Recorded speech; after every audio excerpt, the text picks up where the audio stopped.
All right, so listen, there's no secret that we all in the real estate business, we want more referrals, right? Working with referrals is the most profitable business. It's arguably the most enjoyable business that we could work with, right? The question is, how do you get more referrals, okay? And I think that regardless of your strategy, if you follow what I teach and you're focused on creating amazing world-class sales skills and you're prospecting every day, or you're doing something else, it doesn't matter.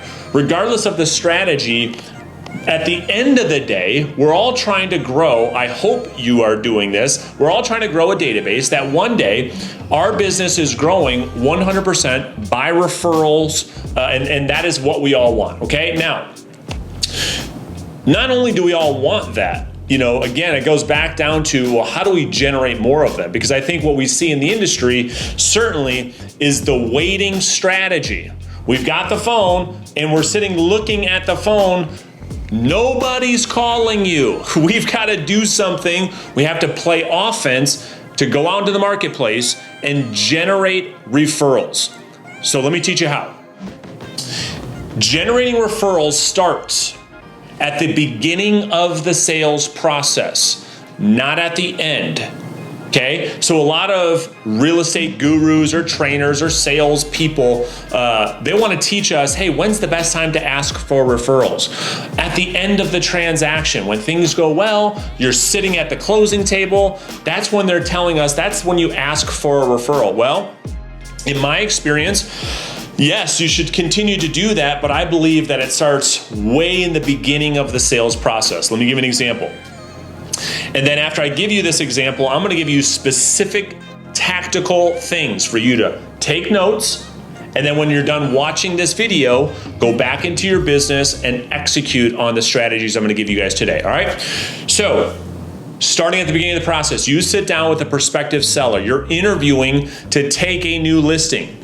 You're having a conversation with the prospect about it possibly being a good fit.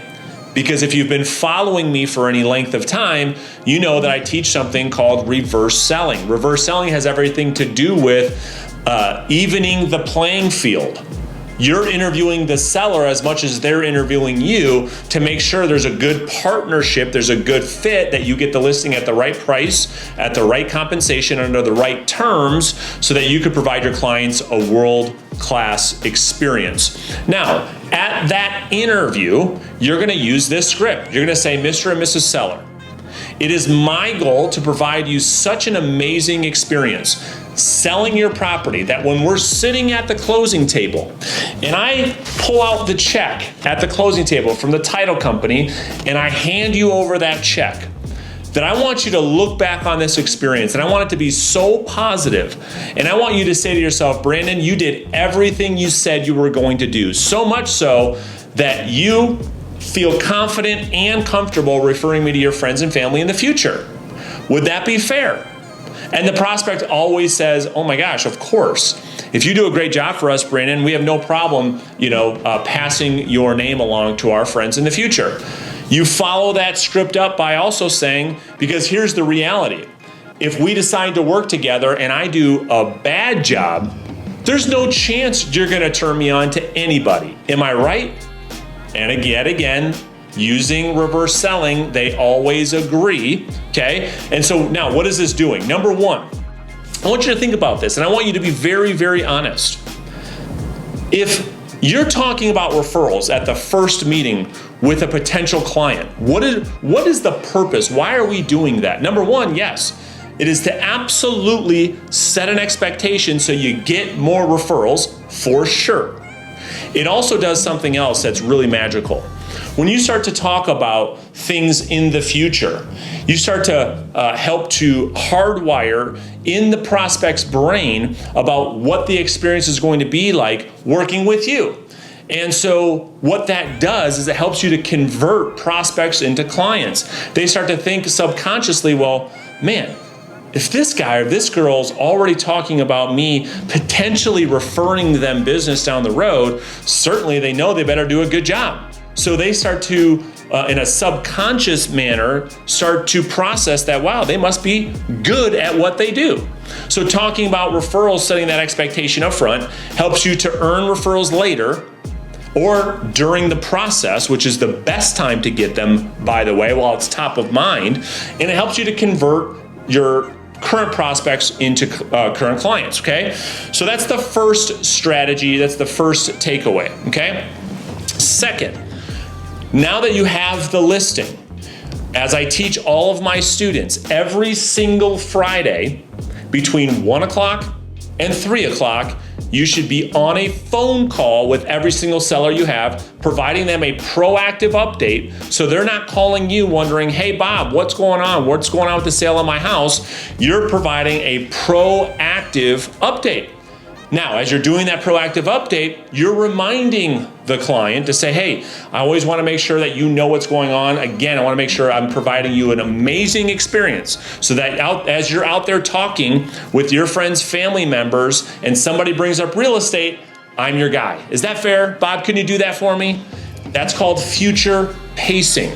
So now you're burning that into this person's subconscious. Now, every time they're out there, they're thinking about you. Now, you can only do this if you're doing what you say. If you're getting good results, you're providing great experience, you're communicating at a high level, you don't sit back like most of the agents and don't call your clients, don't tell them the truth. It's not gonna work, okay? Next, now the property sells. I call this life after closing.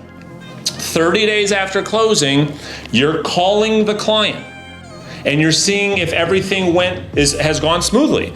Have they gotten their water escrow refund? Has everything transferred properly? How are they settling into their new residence? What do they need help with? And then yet again, we're bringing up the fact to say, hey, you know what? I really enjoyed working with you and Susie. And again, I just want to remind you guys, my goal in my business is to grow through word of mouth through people just like you.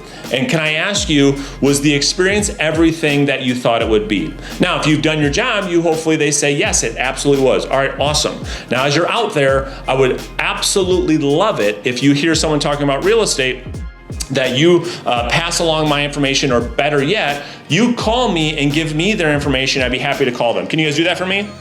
Now you gotta ask. Now you're watching this video saying, oh, Brandon, I can never ask. Well, again, you set the expectation up front. It's okay that you're talking about it.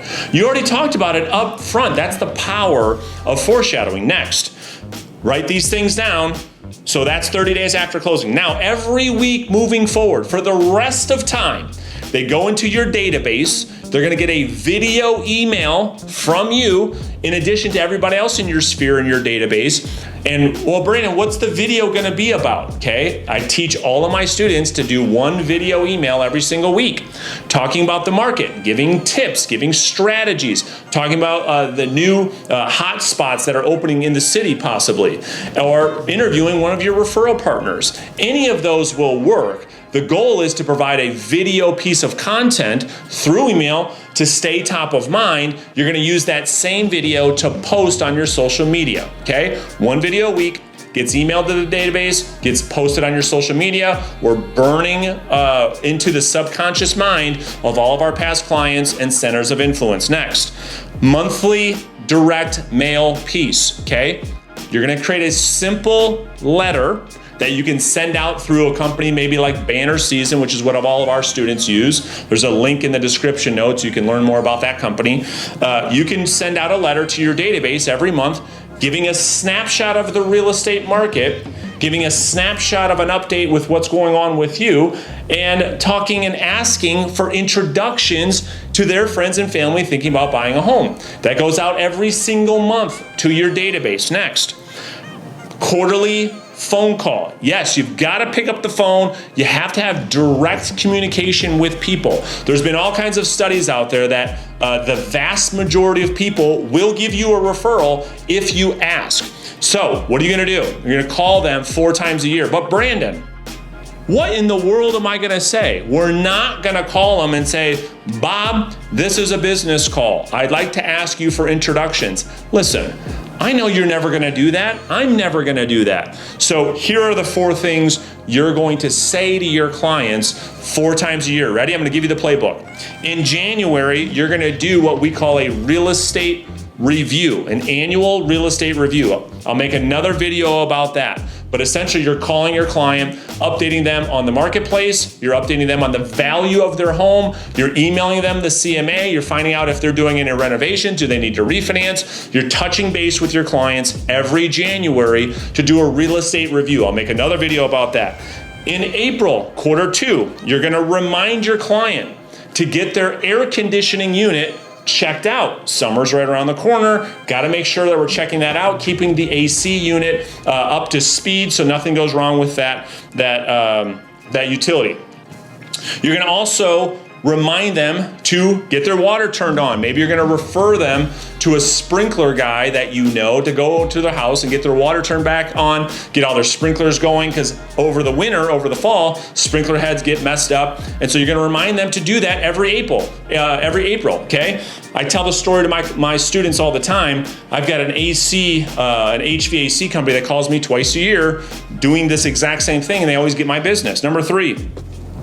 Now we're in the we're at the end of July. You're going to call your clients and you're going to invite them to your annual client event.